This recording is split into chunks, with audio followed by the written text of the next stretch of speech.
What's going on, you guys? Michael here. Today we will be taking a look at Hersheypark, and today we're going to take a look at their future. See what attractions they could add next. Roller coasters, flat rides, different attractions. I have 5 coasters and 1 flat ride that I will be predicting. Now, these could be in 10 years, these could be in 3 years. It's no specific order, but anyway, let's get right into today's video. This is all speculation, all predictions. I just asked that you guys leave a comment down below if you like my predictions. If anyway, I don't care if you guys criticize or give me some feedback on mine. But let's get into today's video. So Hersheypark just opened their new B&M Hypercoaster Candemonium in the past week, and now I want to look into their future. Like we said, I want to see what they'll be adding next. I want to predict what I think they'll be adding next. Different coasters, and I have 1 flat ride. Flat rides are a little harder. That's not where I focus my attention to. Um, but yeah, let's get right into today's video. We'll knock out the flat ride very first thing. I think that Hersheypark could benefit from a Star Flyer or a Windseeker, like at some of the Cedar Fair parks and a lot of Six Flags parks. And if we're talking about places you could add this thing, this is where it gets a little hard. Maybe take out the little sea lion show. I don't know. That's a good show. It's super cool. Maybe the Music Box Theater.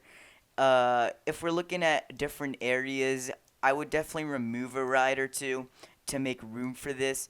So maybe the opposite end of the kissing tower, and depending on it, height and stuff, if they can get it approved, I would go for something a little taller, definitely over 200 feet, not into your 300, 400 feet like the one down in Orlando, but for sure taller than your triple towers.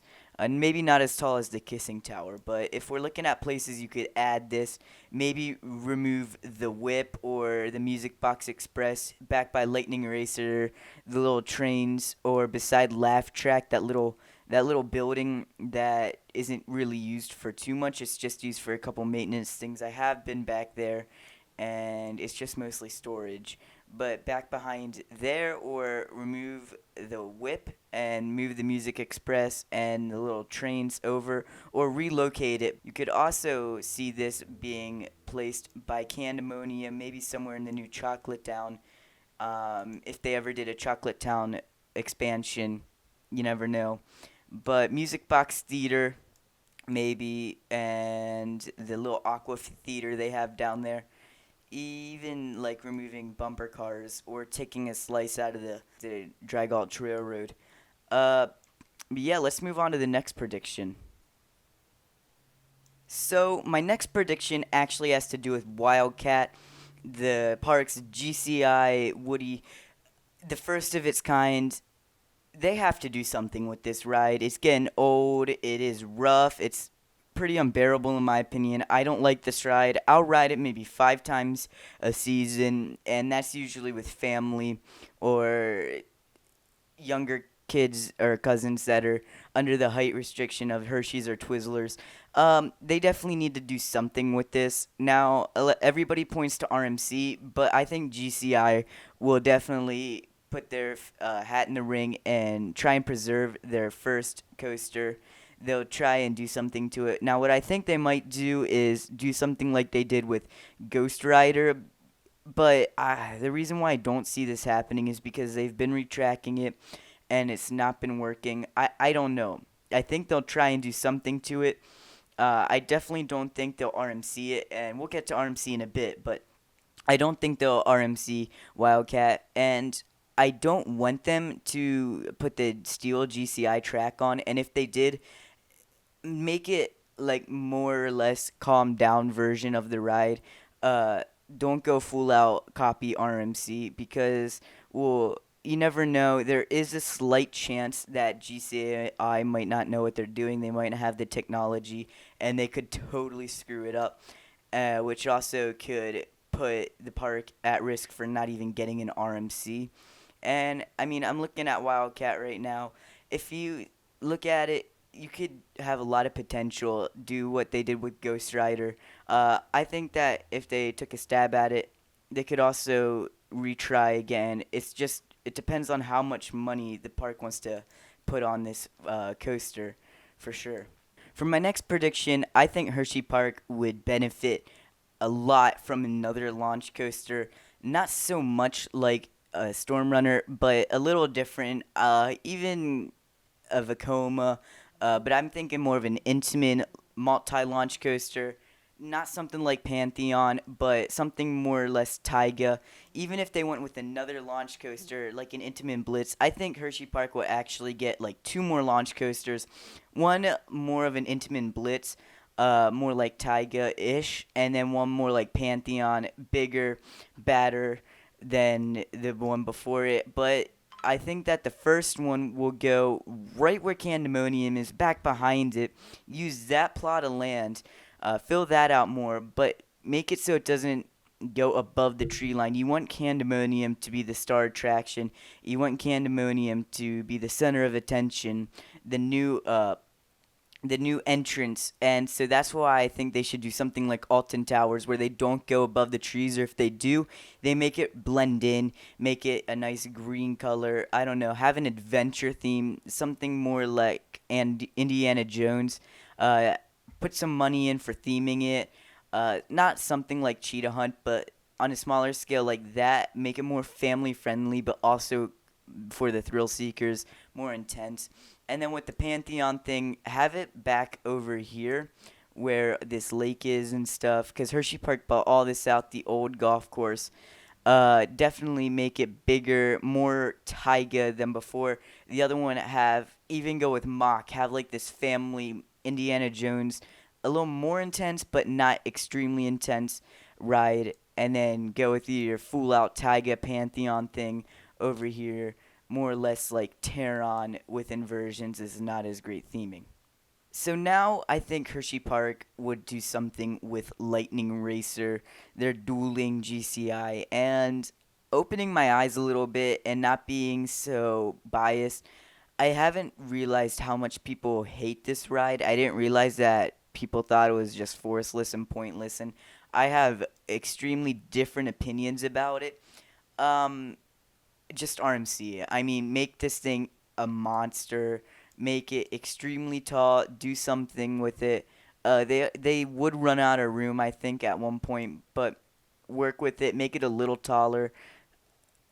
I think that this would be incredible. Would be the best ride in the park. One of the best in the world.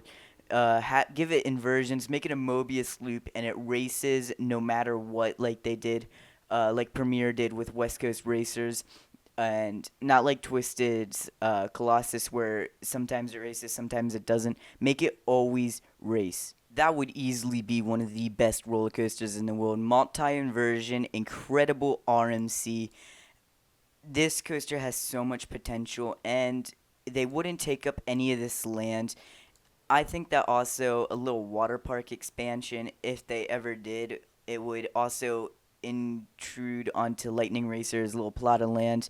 I don't know. I don't think Hershey Park would do that. It's extremely cheap route to go with an RMC, and if they didn't do that, give them a huge RMC, one up literally everything in the park, make it a hyper RMC, just go all out nuts. I think that's a little risky, and I don't think it'll happen because of Skyrush, but that's another topic. That's a rumor that's going around. I mean, that everybody thinks will happen. I don't think so. My last prediction that I could really see coming to this park is a B&M Dive. Now, where would you put this B&M Dive? Remove Tidal Force and put it there. Pay tribute to Tidal Force with a little splashdown. Not the biggest dive, nothing like Canada's Wonderland, Cedar Point, or Busch Gardens, Williamsburg. Make it tinier, like SeaWorld, Emperor. Make it anywhere from 150 to 170 feet tall. Nothing too huge. I mean, Tidal Force, sadly, is coming to the end of its life. It was one of the first of its kind. It's one of the tallest of its kind. And, I mean, this thing definitely is a nightmare for maintenance workers. And I mean, from what I hear, what's rumored, this thing is almost at the end of its service life. I definitely think that a dive coaster with a splashdown would be cool. Um, Even a mock power splash, but I don't think they would add that because there's no way to get the guests wet, which is what I think they would try and do. And I don't think there's any enough room. They would have to remove a lot of the paths and go intrude on the actual water park. That's why I say a B&M dive coaster, reuse Tidal Force's station and that locker for the Q house, theme it to water, something like that, and I think you could have a really good coaster. The last thing that I think could come to Hersheypark coaster wise is a flying coaster from B&M. Make it incredibly fast and make it something like Flying Dinosaur, even a Vekoma flyer. If Fly at Phantasialand turns out well, put it where Candemonium is in that little area where the golf course is. Make it so it's intense, it's fast, and it's enjoyable. I mean, we need something like Flying Dinosaur over in the States, and that would just be perfect for Hersheypark. And if Hersheypark continues a trend of just building coasters on top of each other like they have, I think that this could be a hit, and I think that it would do really well. They could fit a couple coasters into the Candemonium area, the Chocolatetown area, the new golf course that they just bought. And I don't know how far back their property line goes, but they definitely have a lot of room to work with. I don't know for theming, but just make it cool. Alright, guys, that wraps up this video. I hope you guys enjoyed. Sorry, this was one of the first videos. I'm definitely getting better at this. I'm not too great with reading from script. Just leave a like, subscribe. I definitely have to get better at this. But yeah, I definitely need to start making coaster predictions and more videos like this, and not just Planet Coaster and stupid coaster videos like I've been doing, because I haven't been doing too well. This is how I'm going to grow my channel and actually get bigger and better as a creator or coaster enthusiast. Anyway, guys, thank you so much for watching. Please subscribe, hit that bell, leave a like, and comment down below what you think of my predictions. And I will see you guys next time. Bye-bye.